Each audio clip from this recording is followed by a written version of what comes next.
বৃহস্পতিবার পবিত্র রাতে কেউ যদি এই দোয়াটি 100 বার পরে কোনো দিন পৃথিবীর কোনো মানুষের কাছে তার হাত পাততে হবে না, পৃথিবীর সব কিছু তার পায়ের নিচে আল্লাহ হাজির করে দিবেন, দারিদ্রতা থেকে মুক্তি দান করবেন, বিপদ আপদ থেকে মুক্তি দান করবেন, তার সম্মানকে সুউচ্চতা দান করবেন, অসুস্থতা থেকে দূরে রাখবেন, আল্লাহর অশেষ দয়া ও রহম তাকে দান করে দিবেন। সুবহানাল্লাহ। বৃহস্পতিবার রাত এটি গুরুত্বপূর্ণ রাত।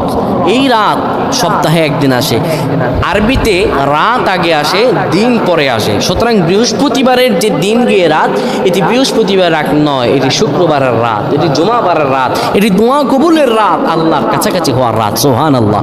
এই বৃহস্পতিবার রাত আল্লাহ তাআলা বান্দার দোয়া কবুল করেন।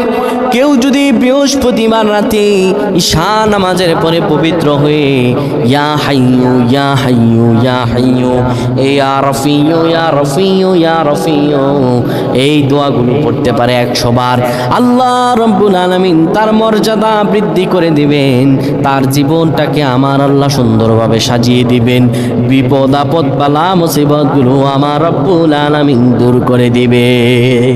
আল্লাহুম্মা আমিন বলেন।